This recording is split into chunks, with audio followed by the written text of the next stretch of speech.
नमस्कार, रोशन भाऊ सिटी हलचल में आप सभी का स्वागत है। सबसे पहले आपको बताते हैं कि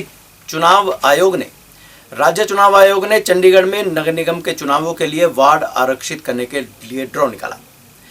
इस अवसर पर चंडीगढ़ की ज़्यादातर राजनीतिक पार्टियों के प्रतिनिधि उपस्थित रहे और चुनाव आयोग ने चंडीगढ़ में जो वार्ड हैं 35 वार्डों पर चुनाव होंगे और इनमें से महिलाओं के लिए और अनुसूचित जाति के लिए वार्डों को आरक्षित करने की बात कही है, उसका ड्रॉ निकाला गया। दिसंबर में होने वाले आगामी नगर निगम चुनावों को लेकर राजनीतिक बिगुल बच चुका है। अब सभी राजनीतिक पार्टियों ने अपनी तैयारियां और तेजी से शुरू करने का आह्वान कर दिया है।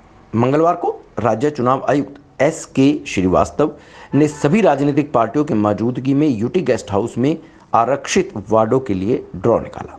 इस बार चंडीगढ़ नगर निगम चुनावों में 12 वार्डों में महिलाएं चुनाव लड़ेंगी।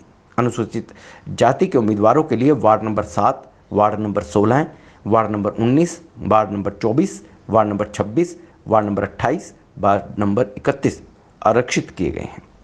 इनमें से महिलाओं के लिए ward number 16, ward number 28, ward number 19 आरक्षित है, यानी कि वार्ड नंबर 16, 28 और 19 में अनुसूचित जाति की महिलाएं चुनाव लड़ सकेंगी।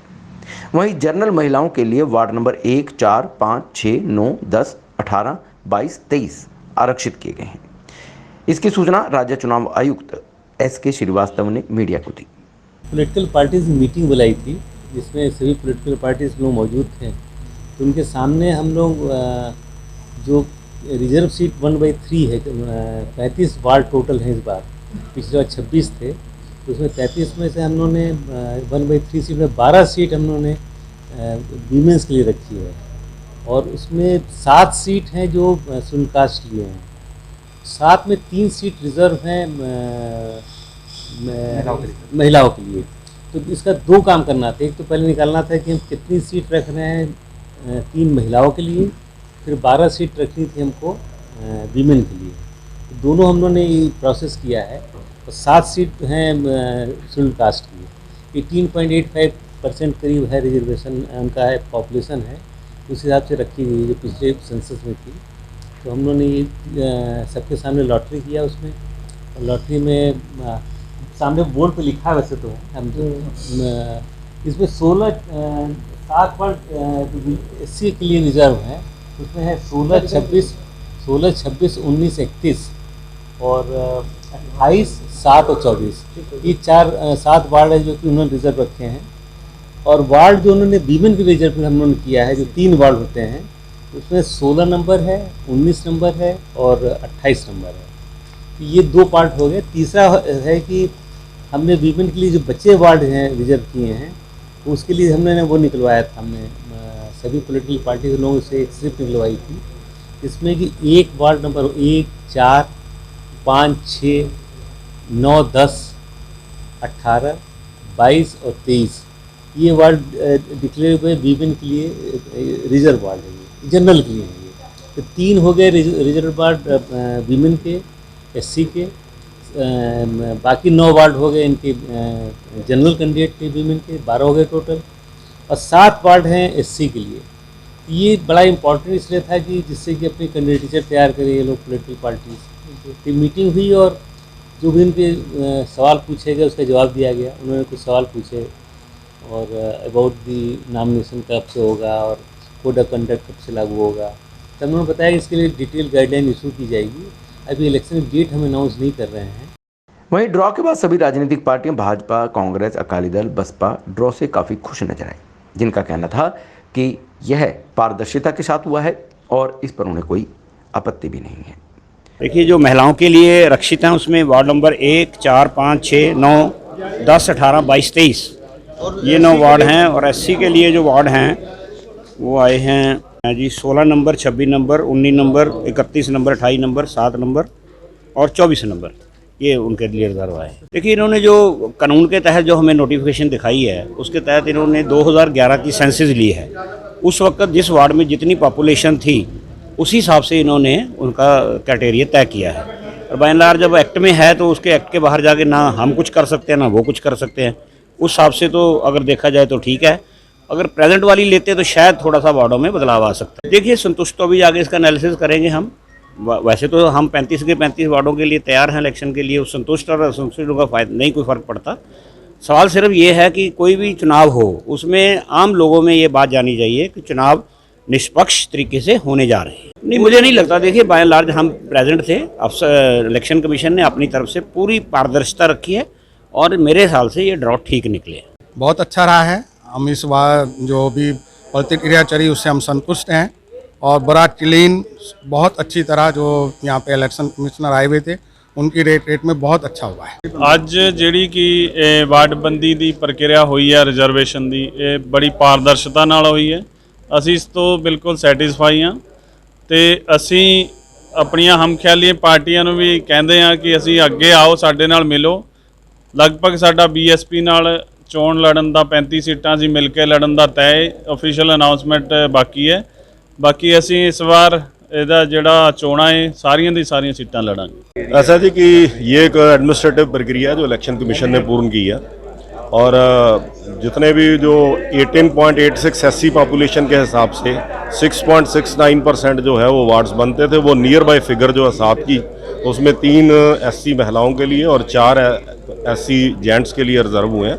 और इसके अलावा 35 वार्डों में 1/3 के हिसाब से जो है वो 12 वार्ड महिलाओं के थे, जिसमें 3 एससी महिलाएं हैं और 9 जो हैं वो जनरल कैटेगरी की महिलाओं के लिए वार्ड आज आरक्षित हुए हैं। ऐसा है जी कि सारी प्रक्रिया खुले रूप से सबके सामने हुई और सारी विपक्षी पार्टियों ने सारी पर्चियां चेक की। एससी वार्ड किस प्रकार से रिजर्व हुए हैं उसका क्राइटेरिया बताया गया कि 2011 की पॉपुलेशन को बेस माना गया है, उसमें जो एससी पॉपुलेशन है उसके हिसाब से, क्योंकि 2021 की जनगणना सेंसस अभी नहीं है, वो डाटा उपलब्ध नहीं है और इनके सामने बड़ी पारदर्शिता के साथ सारा काम हुआ है। मैं समझता हूं कि अगर कोई शंकाएं हैं तो वो उनकी बौखलाहट है। उनको पता है कि भारतीय जनता पार्टी फिर से अपना विजय का परचम इस बार 35 की 35 सीटों पर लहराएगी, इस कारण से बौखलाहट निश्चित है। वहीं ड्रॉ के बाद आम आदमी पार्टी के संयोजक प्रेम गर्ग थोड़े नाखुश दिखाई दिए, जिनका कहना था कि यह ड्रॉ 2011 की जनगणना के आधार पर निकाला गया है, जबकि हकीकत यह है कि कई वार्डों में लोगों को अलग जगहों पर भी शिफ्ट किया जा चुका है। नहीं, ड्रॉ तो ठीक है, लेकिन ये 2011 के जो बेस पे रिजर्वेशन किया है, क्योंकि कॉलोनी जी इधर से उधर शिफ्ट हो गई हैं, वो थोड़ा सा गलत है। हाँ, वही मैं कह रहा हूँ, जहाँ पे एससी वार्ड कई जगह घोषित है, जो है कि कॉलोनियाँ शिफ्ट हो गई हैं, तो वहाँ पे एक्चुअल में पॉपुलेशन जो 2011 के बेस पे थी, आज वो पॉपुलेशन सेम नहीं है, तो इसलिए इसको रिकन्सिडर करना चाहिए था। देखते हैं अब जो पार्टी हाईकमांड कहेगी उसके मुताबिक। आम आदमी पार्टी 35 के 35 वार्डों पे हाँ बिल्कुल लड़ेगी, 35 के 35 वार्ड्स पे लड़ेगी। हालांकि अभी दिसंबर में होने वाले नगर निगम चुनावों को लेकर कोई अंतिम तिथि फाइनल नहीं हुई है, लेकिन ड्रॉ निकलने के बाद अब राजनीतिक हलचल और तेज होने की उम्मीद लगाई जा सकती है और शीघ्र ही उम्मीद की जा रही है कि चुनावों की तिथि भी घोषित हो सकती है। 19 महीने के बाद आखिरकार चंडीगढ़ के सरकारी और प्राइवेट स्कूल की सभी कक्षाओं के विद्यार्थी स्कूल पहुंचने लगे हैं, जिसको लेकर छात्र काफी उत्साहित नजर आए। यहां तक कि स्कूल प्रशासन द्वारा कोविड नियमों की पालना करने की बात भी कही गई है। बच्चे मास्क लगाकर स्कूल पहुंचे और एक दूसरे को देखकर काफी उत्साहित नजर आए। कोरोना महामारी की शुरुआत से बंद हुए शहर के सरकारी और प्राइवेट स्कूल अब पूरी तरह से खुल चुके हैं। पहली से लेकर के 12वीं तक की कक्षाओं के बच्चे अब स्कूल आना भी शुरू हो चुके हैं। 19 महीनों के बाद पहली से चौथी तक की बच्चों के लिए शहर के सरकारी और प्राइवेट स्कूल खोल दिए गए हैं। ऐसे में स्कूलों में चहल पहल पहले की तरह लौट आई है। काफ़ी संख्या में स्टूडेंट स्कूल भी पहुंचने लगे हैं। सुबह 8 बजे बच्चों के अभिभावक तत्काल जमवाड़ा देखने को मिला। अभिभावक अपने बच्चों को स्कूल छोड़ने पहुंचे थे। सभी बच्चों ने मुंह पर मास्क भी पहने हुए थे। ऐसे में स्टूडेंट्स स्कूल में पहुंचने पर उत्साहित दिखे। प्राइवेट स्कूलों में क्लास वाइज स्टूडेंट्स को बुलाया जा रहा है। प्राइवेट स्कूलों में तीसरी कक्षा के छात्रों को बुलाया गया। ऐसे में अगर तीसरी क्लास के स्टूडेंट स्कूल आए तो अगले दिन चौथी कक्षा के स्टूडेंट्स को बुलाया जाएगा। जो स्टूडेंट्स स्कूल आए हैं उन्हें कल स्कूल नहीं बुलाया जाएगा। कोरोना संक्रमण को ध्यान में रखते हुए सरकारी और प्राइवेट स्कूलों में बच्चों के लिए खास प्रबंध किए गए। कोरोना बचाव नियमों के तहत एक बेंच पर केवल एक ही स्टूडेंट्स को बैठने की व्यवस्था की दी गई है। स्टूडेंट्स को क्लास से पहले कोरोना बचाव के उपायों की जानकारी भी दी गई है। श्री हिंदू तख्त द्वारा कैंडल मार्च निकाला गया है। यह कैंडल मार्च निकाला गया है इन औद्योगिक क्षेत्र से लेकर के ट्रिब्यून चौक तक। इसके मार्फत मांग की गई है कि जिन निहंगों ने एक व्यक्ति की हत्या कर दी, उनके खिलाफ सरकार को सख्त कार्रवाई करनी चाहिए और दोषियों को सजा दी जानी चाहिए। कुंडली बॉर्डर पर निहत्थे व्यक्ति को निहंगों द्वारा तड़पा तड़पा कर मारने के विरोध में श्री हिंदू तख्त के द्वारा कैंडल मार्च निकाला गया। यह candle march industrial area phase 2 से ट्रिब्यून चौक तक निकाला गया। इस कैंडल मार्च में श्री हिंदू तख्त के चंडीगढ़ प्रदेशाध्यक्ष मनीष कुमार दुबे ने कहा कि यह कतई बर्दाश्त नहीं किया जाएगा। इस मामले में दोषियों को फांसी की सजा होनी चाहिए। दलित मजदूर को बुरी तरह से पीट कर के दशहरा वाले दिन उसको मारा गया और वो चिल्ला कर दुहाई मांग रहा था कि हमें बख्श दो। वो लोग रावण के भेष में रावण की तरह चिल्ला कर हंस रहे थे। मैं आप वहाँ के गृह मंत्री अनिल विज से और अमित शाह जी से मांग करना चाहता हूँ, उन दोषियों को कड़ी से कड़ी सजा दी जाए ताकि दोबारा कोई ऐसी जुर्रत करने की कोशिश न करे। किसी जात पात की मौत ना हो। मेरे को तो लगता है जी आज के टाइम में ऐसा माहौल आ रहा है कि न कोई मंदिर और न कोई गुरुद्वारा रात के टाइम ले जाए कि वो बेअदबी का मसला उठा करके किसी भी तरह से किसी को भी मार दिया जाएगा। और वह जो मरा है वह बेचारा बिल्कुल निर्दोष था और गरीब आदमी था, मजलूम था और आज की डेट में उसके 3 बच्चे हैं जिसका कोई सहारा नहीं है। मैं केंद्र सरकार और पंजाब और हरियाणा सरकार से मांग करता हूं कि जिस तरह से यूपी में 50 लाख रुपए दिए हैं उसी तरह से उसकी मदद की। इस मौके पर श्री हिंदू तख्त के राष्ट्रीय प्रवक्ता अशोक तिवारी भी पहुंचे हुए थे। अशोक तिवारी ने कहा कि कुंडली बॉर्डर पर जिस तरह से व्यक्ति को निहंगों द्वारा माना गया है यह गलत है। यह सब धर्म की आड़ में देश की एकता और अखंड का तो खराब करने का प्रयास किया जा रहा है। देश की एकता को तोड़ने का काम किया जा रहा है। इनके खिलाफ सख्त कार्रवाई की जानी चाहिए। वह देश के गृह मंत्री अमित शाह से भी आग्रह करेंगे कि इन पर सख्त से सख्त कार्रवाई की जाए। आज जो हमने कैंडल मार्च निकाला है, जिस तरह से कुछ असामाजिक तत्वों ने जो अपने आप को निहंग कह रहे हैं, कुंडली बॉर्डर के ऊपर एक निर्दोष और निहत्थे व्यक्ति को यह कहते हुए मार दिया कि यह व्यक्ति गुरु ग्रंथ साहिब की बेअदबी कर रहा था, जबकि वो व्यक्ति तड़पता रहा। लगातार वो व्यक्ति गुरु ग्रंथ साहिब का पाठ करता रहा और ये कहता रहा कि मैंने कोई गुनाह नहीं किया। लेकिन वो लोग दशहरे वाले दिन इस तरह से उसकी निर्मम हत्या की जिस तरह तालिबानी शासक आ गया हो। हमें लगता है कि धर्म की आड़ पर कुछ लोग पंजाब की ही नहीं पूरे देश की एकता और अखंडता को खराब करना चाहते हैं। श्री हिंदू तख्त का इतिहास रहा है, कभी भी किसी भी कट्टरपंथी संगठन का सपोर्ट नहीं किया, किसी का सहन नहीं किया। श्री हिंदू तख्त जगत गुरु पंचानंद गिरी महाराज जी के दिशा निर्देशों पर हमेशा कार्य कर रहा और करता रहेगा। जिस तरह से एक कुंडली बॉर्डर के ऊपर कुछ निहंगों ने जो अपने आप को निहंग कहते हैं गुरु का बाणा पाकर, हमें नहीं लगता कि वो गुरु का बाणा पाना चाहिए उनको।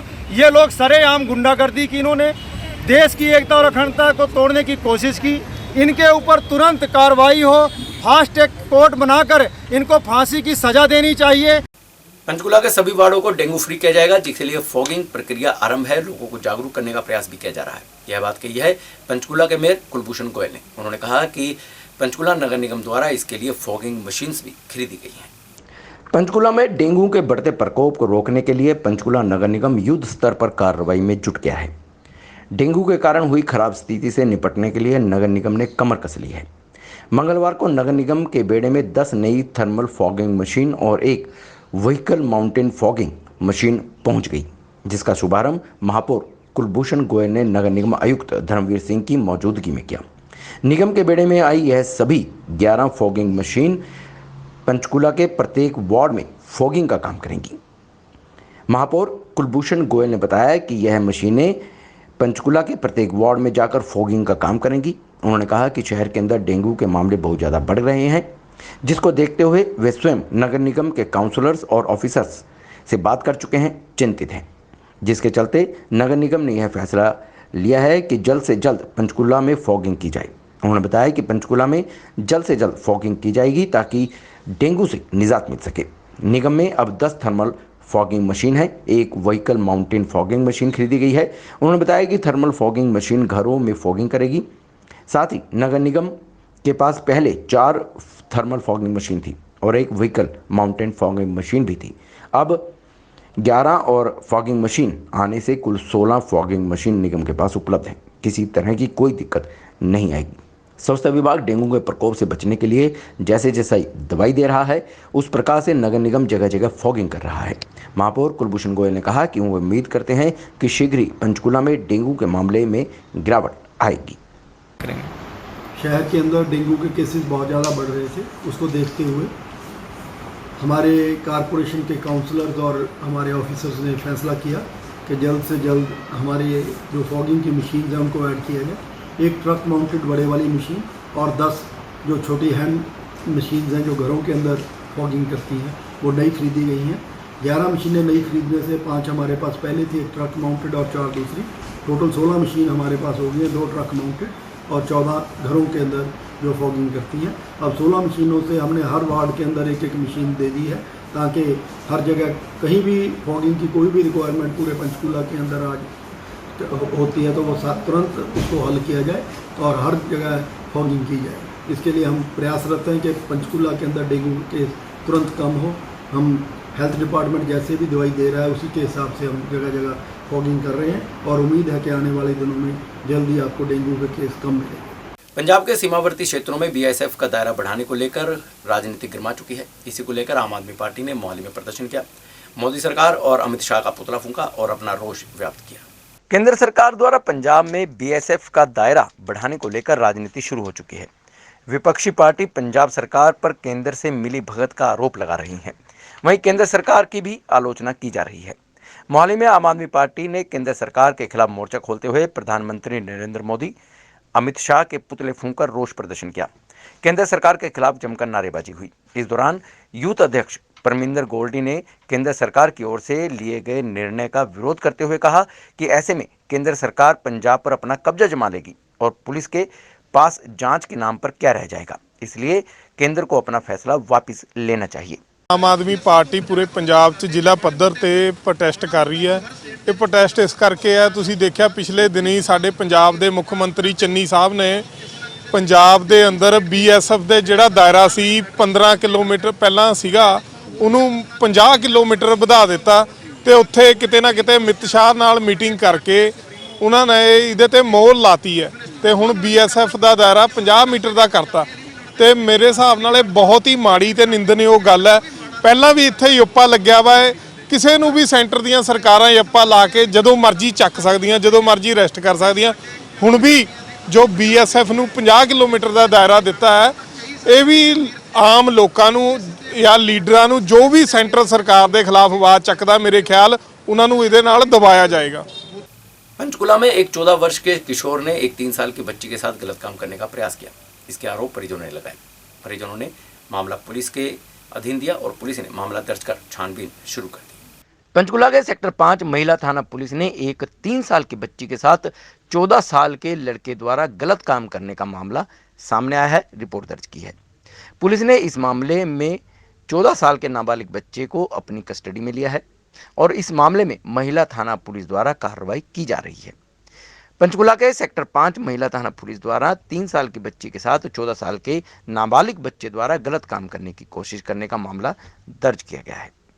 इस मामले में जांच कर रही अधिकारी रीटा ने बताया कि उन्हें शिकायत मिली थी कि 3 साल की बच्ची के साथ पास में रहने वाले 14 साल के नाबालिग लड़के द्वारा गलत काम करने की कोशिश की गई, जिस पर पुलिस ने कार्रवाई करते हुए नाबालिग 14 साल के बच्चे को अभिरक्षा में लिया है और आगामी कार्रवाई शुरू कर दी है। जानकारी के अनुसार लड़की और लड़के के माँ बाप घर पर ही मौजूद थे और 14 साल के लड़के द्वारा 3 साल की लड़की को बहाने से अपने कमरे में ले गया और गलत काम करने की कोशिश की। फिलहाल कार्रवाई करने के बाद नाबालिग 14 साल के बच्चे को जुनाइल बोर्ड में भेज दिया गया है। ये यहाँ पंचकुला में ही एक घर में सब लोग इकट्ठे रहते हैं, वो जैसे रूम नंबर 1 2 3 4 5, तो उसमें ही एक 3 साल की बच्ची है, उसमें एक 14 साल के बच्चे ने उसके साथ गलत काम किया। ठीक है जी, ये मामला है, बच्चा हमने अपनी अभिरक्षा में ले लिया है, तो अब आगे की कार्रवाई चल रही है। तो उस समय घर पे कोई भी मौजूद नहीं था? घर पे मौजूद थे लेकिन घर के अंदर, रूम के अंदर नहीं थे, वो लोग बाहर थे, जैसे बच्चे की मदर, लड़की की मदर, सब लोग बाहर बैठे हुए थे, आपस में बातें कर रहे थे। तो वो जो बच्चा है 14 साल का, वो 3 साल की बच्ची को अपने रूम में ले गया बहाने से कि चलो टीवी देखते। मोहाली में सरकारी कर्मचारियों का प्रदर्शन लगातार जारी है। राजस्व विभाग को घेराव करने का प्रयास किया गया। कर्मचारियों का कहना था कि जब तक सरकार उनकी मांगों को नहीं मान लेती, उनका यह प्रदर्शन लगातार जारी रहेगा। पंजाब सरकार की वायदा खिलाफी के खिलाफ सरकारी कर्मचारियों ने भी मोर्चा खोल दिया है। मोहाली में अलग अलग कर्मचारी संगठनों की ओर से मांगों को लेकर किए जा रहे प्रदर्शन के मद्देनजर अब कर्मचारियों ने खजाना दफ्तरों का घेराव करना शुरू कर दिया है, ताकि हर तरह के भुगतान पर रोक लगाई जा सके। Punjab state ministerial service union की अगुवाई में कर्मचारियों की चल रही कलम छोड़ हड़ताल के तहत मंगलवार को जिला प्रबंधकीय कॉम्प्लेक्स में स्थित खजाना दफ्तर का घेराव कर रोष प्रदर्शन किया गया। हड़ताल पर बैठे कर्मचारियों ने वित्त मंत्री मनप्रीत सिंह बादल की नीतियों की आलोचना करते हुए सरकार के खिलाफ जमकर नारेबाजी की और 24 अक्टूबर को मांगे पूरी न होने पर बड़ा संघर्ष करने की चेतावनी भी दी। चंडीगढ़ में रामलीलाओं का मंचन समाप्त हो चुका है, लेकिन अब रामलीलाओं के बेहतरीन दृश्य के लिए प्रतियोगिता आरंभ हो गई है। इसके लिए सेक्टर 46 में रामलीला मंच सजाया गया है और एक मंच सेक्टर 20 की रामलीला में भी सजाया गया है, जहाँ पर इन प्रतियोगिताओं का आयोजन हो रहा है। इन प्रतियोगिताओं में रामलीला के जो कलाकार हैं वह अपना बेहतरीन दृश्य देने का प्रयास कर रहे हैं। चंडीगढ़ में रामलीलाओं के मंचन के बाद ट्राई सिटी की रामलीलाओं के बेहतर दृश्यों की प्रतियोगिता आरंभ हो चुकी है। चंडीगढ़ में इस बार चंडीगढ़ रामलीला महासभा द्वारा सेक्टर 46 में और संयुक्त रामलीला संघ चंडीगढ़ द्वारा सेक्टर 20 के रामलीला के मंच पर रामलीला बेहतर दृश्य प्रतियोगिता करवाई जा रही है। इसके विषय में जानकारी देते हुए संयुक्त रामलीला संघ चंडीगढ़ के अध्यक्ष रोहित कुमार ने बताया कि प्रतियोगिता का मुख्य उद्देश्य ट्राई सिटी की विभिन्न रामलीलाओं और दशहरा कमेटियों को आपस में जोड़ना है और इस प्रतियोगिता के विजेता टीम को 71,000 रुपये, द्वितीय स्थान पर रहने वाली टीम को 51,000 रुपये और तृतीय स्थान पर रहने वाली रामलीला को 3100 रुपये का इनाम दिया जाएगा। इसके साथ ही इस प्रतियोगिता में बेस्ट निर्देशक, best actor, best scene, best makeup आदि अन्य प्रतियोगिताएं भी होंगी, जिसके तहत ऐसे लोगों को प्रोत्साहित किया जाएगा। पहले तो जी जय श्री राम। मैं रोहित शर्मा, मैं संयुक्त रामलीला सभा का प्रेजिडेंट है चंडीगढ़ तो, प्लस तो मैं the national lady club money माजरा मैं वह भी प्रेजिडेंट है। तो ये जोड़ा असी संयुक्त रामलीला संघ बनाया है, ये चंडीगढ़ की साढ़े अंडर 20-25 रामलीला कमेटियां उन्होंने उपर एक संयुक्त रामलीला संघ बनया होया। तो वो अंडर असी ये काम करते हैं भी जिन्नियां रामलीला की कोई दिक्कत है, किसी को परमिशन की दिक्कत है, किसी को कोई फायर की परमिशन है, किसी को डीसी परमिशन की कोई प्रॉब्लम है, असी उन्होंने हल करते हैं सारे ना। प्लस सारी रामलीलावां नूं असी इकट्ठे कर रामलीला का मंचन खत्म होने तो बाद असी एक कॉम्पीटिशन करते हैं 3 दिन का। ਉਹਦੇ ਵਿੱਚ ਸਾਡੇ ਕੋਲ 25 ਰਾਮਲੀਲਾ ਹੈ ਟਰਾਈ ਸਿਟੀ ਦੀਆਂ, ਜਿਹਦੇ 'ਚ ਇਸ ਵਾਰ ਸ਼ਾਇਦ 10 ਆਈ ਥਿੰਕ 10 ਜਾਂ 12 ਰਾਮਲੀਲਾ ਕੰਪੀਟੀਸ਼ਨ 'ਚ ਪ੍ਰਤੀਯੋਗਤਾ ਕਰ ਰਹੀਆਂ। ਉਹਦੇ ਵਿੱਚੋਂ ਅਸੀਂ ਨਾ ਹੁਨਰ ਕੱਢ ਕੇ ਲੈ ਕੇ ਆਨੇ ਵੀ ਇਸ ਸਾਲ ਜਿਹੜੇ ਬੱਚੇ ਡਿਊਟੀਜ਼ ਤੇ ਜਾਂਦੇ ਆ, ਸਵੇਰੇ ਉਹ ਡਿਊਟੀਜ਼ ਕਰਦੇ ਆ, ਰਾਤ ਨੂੰ ਆ ਕੇ ਪ੍ਰਭੂ ਰਾਮ ਦੀ ਲੀਲਾ ਕਰਦੇ ਆ, ਉਹ ਲੋਕ ਸੇਵਾ ਕਰਦੇ ਆ ਤੇ ਅਸੀਂ ਉਹਨਾਂ ਦੇ ਵਿੱਚੋਂ ਫਸਟ ਸੈਕਿੰਡ ਥਰਡ ਪ੍ਰਾਈਜ਼ ਦਿੰਨੇ ਆ। ਠੀਕ ਹੈ, ਤੇ ਇਸ ਕਰਕੇ ਇਹ ਸੰਘ ਬਣਾਇਆ ਤੇ ਸੰਘ ਦੇ ਨਾਲ ਕਾਫੀ ਲੋਕ जुड़े हुए हैं ਤੇ प्रोग्राम शुरू किया ਤੁਹਾਡੇ सामने। प्रतियोगिता के पहले दिन 5 दृश्य दिखाए गए, जिनमें पहला दृश्य लक्ष्मण सीता संवाद रहा, जिसमें सीता माता लक्ष्मण को अपने भाई राम की मदद के लिए वन में जाने को कहती है। वहीं द्वितीय दृश्य रावण वेदवती संवाद रहा, जिसमें कलाकारों ने सीता के अवतरण से पहले की कथा को मंच पर दिखाया। इसके बाद तीसरा दृश्य राम हनुमान मिलन रहा, हनुमान जी और राम जी की वार्ता को दिखाया गया। सीता हरण के बाद हनुमान मिलन किस तरह से होता है, इसका मार्मिक दृश्य यहां पर प्रस्तुत करने का प्रयास किया गया। जबकि चौथा दृश्य रावण शिव वरदान रहा, जिसमें लाइट एंड साउंड ने समा बांध दिया। कलाकारों ने अपना अदाकारी दिखाई और दर्शकों को खामोशी में लीन कर दिया, यानी कि दर्शक इनका दृश्य मंत्रमुग्ध होकर देखते रहे। जय शंकर, जय शंकर, जय शंकर। जी, मेरा नाम मोहित है, मैं RLA registering and licensing authority में कार्य करता हूँ और मुझे बचपन से ही रामलीला का शौक़ रहा है। तो मैंने लगातार मुझे 8-9 साल हो गए हैं रावण का किरदार प्ले करते हुए। 3 बार मुझे महासभा जी की तरफ से भी बेस्ट एक्टर का पुरस्कार दिया गया है। तो ये जब मुझे प्रेरित करते हैं, मैं और जज्बे के साथ आता हूं ताकि मैं अच्छे से अच्छा परफॉर्म कर सकूं। ये प्रेरणा के स्रोत मेरा खुद का भाई है जो रावण के किरदार में था, और सबसे बड़ी प्रेरणा के स्रोत जो रहे हैं मेरे जीवन में वो मेरे पिताजी रहे हैं, जिन्होंने 33 वर्षों तक रावण का रोल का किया है और उन्हीं के पद चिन्हों पर आज हम दोनों भाई चल रहे हैं। नहीं, जब भी हम दोनों भाई उतरेंगे तो सब डायलॉग पहले से याद करके उतरेंगे, विदाउट प्रॉम्प्टिंग उतरेंगे। कोई डबिंग, कोई प्रॉम्प्टिंग कुछ नहीं चलेगी। सब कुछ जो है हम लोग याद करके आते हैं और दृश्य जो होता है वो लाइव परफॉर्म होता है। और पहले दिन का अंतिम दृश्य सीता परित्याग का दृश्य रहा, जिसमें राम राजतिलक के बाद राम राज्य में लोगों की व्यथा सुनाई गई, जिसके बाद राम अपने भाइयों लक्ष्मण, भरत, शत्रुघ्न से परामर्श कर सीता का परित्याग कर देता है। चंडीगढ़ के सेक्टर 20 स्थित रामलीला मंच पर आयोजित इस प्रतियोगिता में निर्णायक मंडल के रूप में देवकी आनंद, सुदेश शर्मा और ओपी शर्मा शामिल हुए, जिन्होंने प्रत्येक दृश्य को वेशभूषा, मेकअप, कलाकारी, लाइट एंड साउंड के आधार पर अंक दिए। प्रतियोगिता का रिजल्ट 19 अक्टूबर देर रात घोषित किया जाएगा। तो ये थी शहर में घटित ऐसी खबरें जो हमने आपको बताने का प्रयास किया है।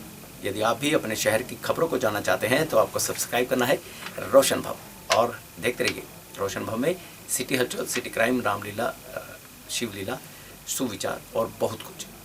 तो इसके लिए सिर्फ सब्सक्राइब करना है रोशन भव, और मुझे यानी अमित रोशन को दीजिए इजाज़त। नमस्कार।